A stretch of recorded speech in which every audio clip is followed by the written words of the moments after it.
বৃষ্টি বন্ধ হয়ে গেল, বৃষ্টি নাই।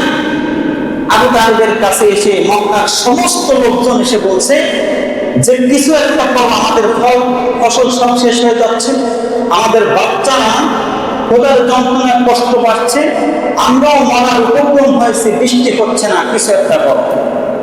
আবু তালেব কি করবেন ভেবে পাচ্ছেন না। আল্লাহ রাসূল সাল্লাল্লাহু আলাইহি ওয়াসাল্লাম সেই সময় ছোট্ট মানুষ, 4 থেকে 6 বছর বয়স, এর বেশি আর হবে না। রাসূল কারীম সাল্লাল্লাহু আলাইহি ওয়াসাল্লাম তিনি আল্লাহ রাসূল সাল্লাল্লাহু আলাইহি ওয়াসাল্লামকে নিয়ে আবু তালেব তিনি তার হাতখানা ধরলেন, হাত ধরে নিয়ে আস্তে আস্তে তিনি কাবার চত্বরে চলে আসলেন। কাবার চত্বরে আসার পরে আল্লাহ রাসূল সাল্লাল্লাহু আলাইহি ওয়াসাল্লামের পিঠখানা আবু তালেব কাবার সাথে লাগিয়ে দিলেন। এইভাবে লাগিয়ে দেওয়ার পরে এইবার আবু তালেবের এক হাত, আল্লাহ রাসূল সাল্লাল্লাহু আলাইহি ওয়াসাল্লামের এক হাত, এইভাবে তিনি লাগিয়ে এরপরে আল্লাহর কাছে দোয়া করছেন। সুবহানাল্লাহ বলেন। মক্কার সমস্ত মানুষ দেখে যে আবু তালেবের কাছে আমরা চাইলাম বৃষ্টি, আর তিনি কি করছেন, সব মানুষকে তিনি ডাক দিয়েছেন, আসো বৃষ্টির জন্য প্রার্থনা হবে, বৃষ্টি আমাদেরকে চাই, এটা আমাদেরকে বৃষ্টি লাগবেই, এর জন্য প্রার্থনা হবে। মক্কার সমস্ত জায়গায় তিনি ঘোষণা করে সব মানুষ এসেছে। প্রখর রৌদ্র, সমুদ্রের উপরে যেমন আসমান খোলা দেখা যায়, মরুভূমির উপরেও ঠিক একইভাবে আসমান খোলা দেখা যাচ্ছে, কোনো কিচ্ছু নাই, শুধু রৌদ্র আর রৌদ্র। আবু তালেব তিনি এভাবে হাত দিয়ে আল্লাহর কাছে দোয়া করলেন। উরফুতা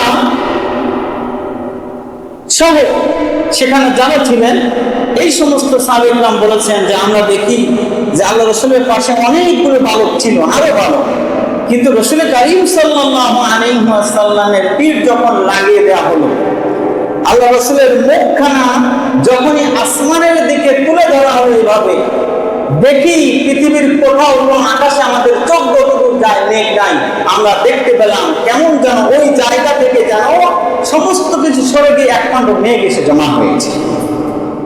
আরো বলে বলেন সুবহানাল্লাহ। আবু তালেব তিনি এবার দোয়া করলেন, রাসূল কারীম সাল্লাল্লাহু আলাইহি ওয়াসাল্লামের হাত উঠালেন, আর তার হাতের সাথে কি আল্লাহ রাসূলের হাতের সাথে তার হাত একা একা উঠান নাই, তিনি হাত উঠায় এরপরে আল্লাহ রাসূলের সাথে হাত উঠায় আল্লাহর কাছে দোয়া করলেন। সমস্ত মক্কার মানুষগুলো দেখলো আল্লাহ রাসূলের হাত উঠাইতে দেরি আছে, কোথা থেকে মেঘ এসে বৃষ্টি হতে দেরি না হয়। সমস্ত মানুষগুলি বৃষ্টিতে ভিজে বাড়ি চলে গেল।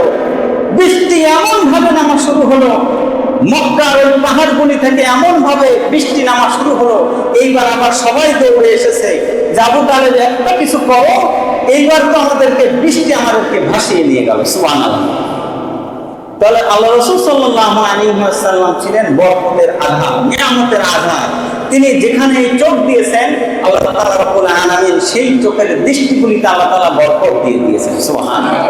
তিনি যেখানে হাত দিয়েছেন এই হাতের জায়গাগুলিতে আল্লাহ তাআলা রব্বুল আলামিন বরকত দিয়ে দিয়েছেন। সুবহানাল্লাহ।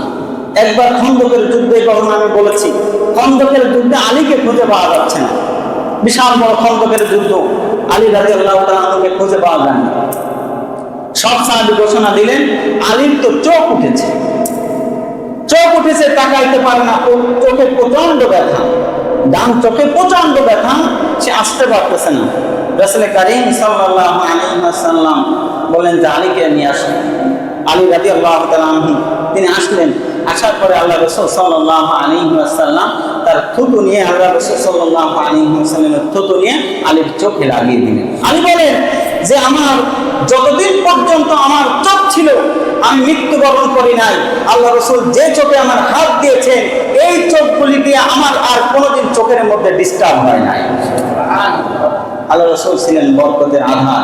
তিনি যেখানে হাত দিয়েছেন সেখানে সোনা হয়ে গিয়েছে, তিনি যেদিকে তাকিয়েছেন সেদিকে আল্লাহ তাআলা বরকতের অজস্র দ্বারা বরকত দিয়ে দিয়েছেন। সুবহানাল্লাহ।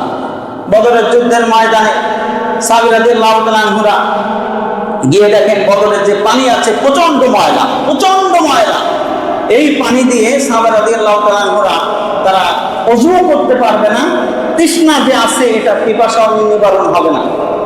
আল্লাহ রাসূলের কাছে তারা গিয়ে বললেন, ইয়া রাসূলুল্লাহ, বদরে যে পানি আছে পানিতে তো আমরা ওযুই করতে পারবো না। রাসূল কারীম সাল্লাল্লাহু আলাইহি ওয়াসাল্লাম তিনি গিয়ে দেখলেন বদরের এই কুয়ার ভিতরে যে জায়গায় একটু পানি আছে তিনি থুতু নিক্ষেপ করলেন। আল্লাহি, থুতু নিক্ষেপ করার সাথে সাথে এই পানি, দুর্গন্ধযুক্ত পানি, সুমিষ্ট পানিতে আল্লাহ তাআলা রব্বুল আলামিন পরিণত করেন। সুবহানাল্লাহ।